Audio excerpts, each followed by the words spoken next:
Let's learn some of the basics. We now have a template of a portfolio and we need to update it with the content.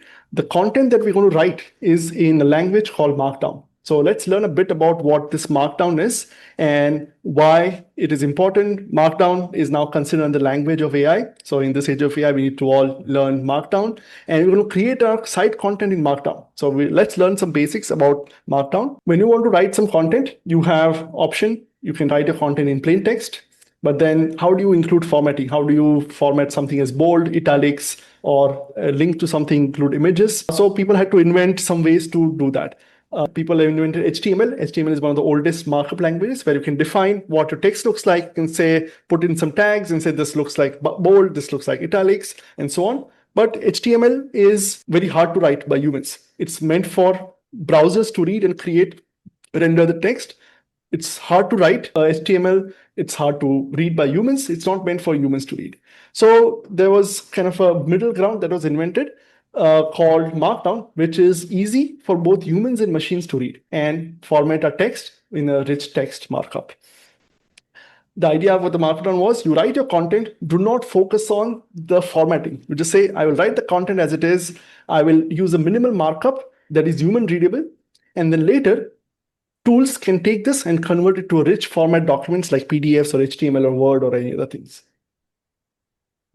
And that means as an author, you just focus on writing content, how it is presented, that you can choose later on.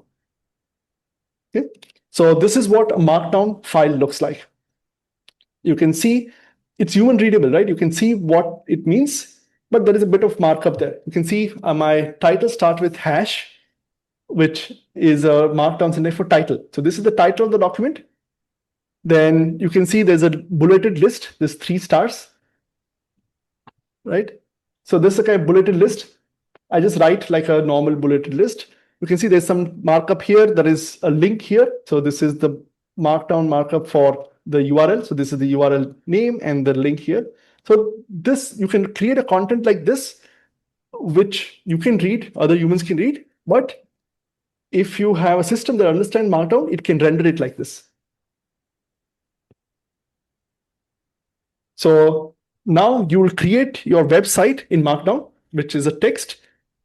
Systems like MKDocs will take it and create an HTML out of this. Markdown is great because you can now make the tools, the software understand the structure of this. And it's a very widely used format. Almost all website creation system, all web systems, all AI systems understand and use Markdown as the main format for communication. The original Markdown was quite basic.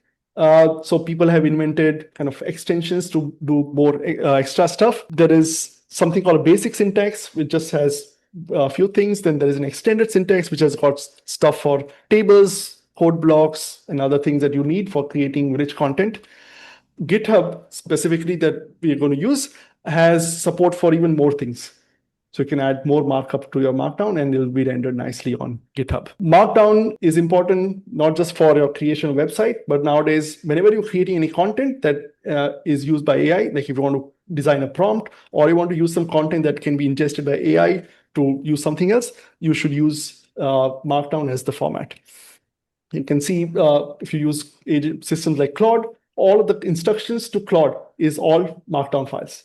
They come with MD extension. And that means they preserve the structure of the data, and then the systems will understand that. All of your website content will be authoring as Markdown, and the MKDoc system that we're going to use, we're going to take that and turn this into a website HTML pages.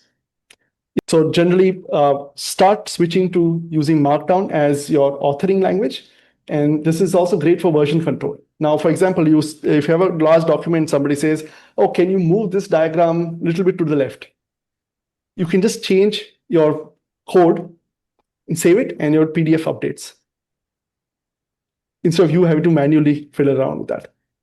Or you can now programmatically create those Markdown files, and then your PDF will update. So there are many systems that will read Markdown and convert to different formats. MKDocs is one of the systems where it takes Markdown files, converts it to websites. That's what we're going to use for this class. Let's practice writing some Markdown files. Going to switch to your code editor, VS Code. So here you have one Markdown file called readme.md. So go and open up the readme.md file. This, every Git repository has a readme.md file. If you have this file, GitHub will show this file on your whole repository. This is your readme.md file. So every repository has a readme file. You can see this here. So this is good to have a file where you can show information about your GitHub repository.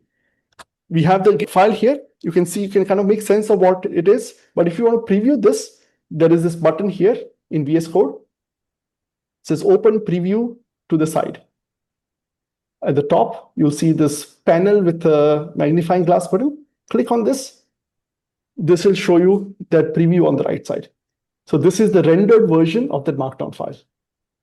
Okay. Let's practice editing some Markdown. So this is now your website. So let's make it correct. That shows your website. We have some instructions on what are things you can edit. So go to the step number 3, the section 3, step number 3. Here is kind of the basic Markdown that we have that you can use. Feel free to modify it. This is now going to be the description of your repository that you're building for your own portfolio. You can copy this here, and I'm going to just put it here, and I'm going to just change it to my name. You can also change the URL. The main thing to learn is the URL format. So if you want to add any link, the format in Markdown is the square brackets, which is the anchor link here. And then in parentheses, you have the site name. And that turns into a site like this, URL like this. You can write some code also. So if you're writing if you want to publish some code in the Markdown file, there is a special syntax, 3 backticks. And let's say if I have this code, hello world, you can see I can put the code in this 3 backticks. That will get rendered as a nice code. You can also have numbered lists. If I say 1, 2, 3, you can see this will be a nice numbered list. There are other syntax. For example, if you want to do something in bold, you can do prefix it with 2 stars. That will be italics. Double stars is bold.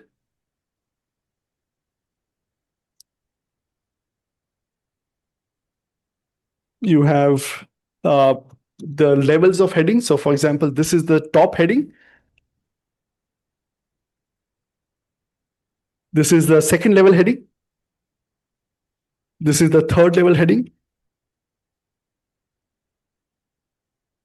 Right, so the headings are just hashes, and you can have different levels of headings. You don't need to do all of this. I'm just showing you some of the additional syntax of Markdown that you can use. If you want to learn the full syntax, I've linked to the Markdown guide here.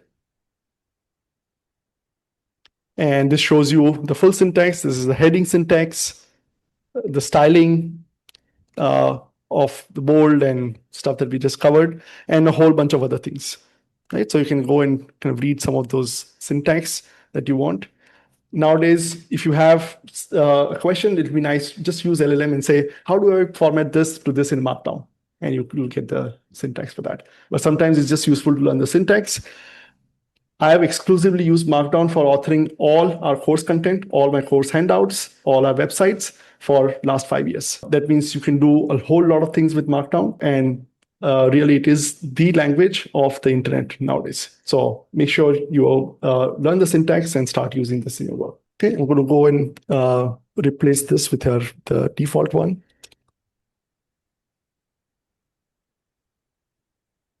And we can go and save the file. So now my readme.md is saved. So we have saved only the description of the repository. Let's go and learn how this Markdown files get converted to our website, and then we go and edit the website, and then we'll publish the website soon. So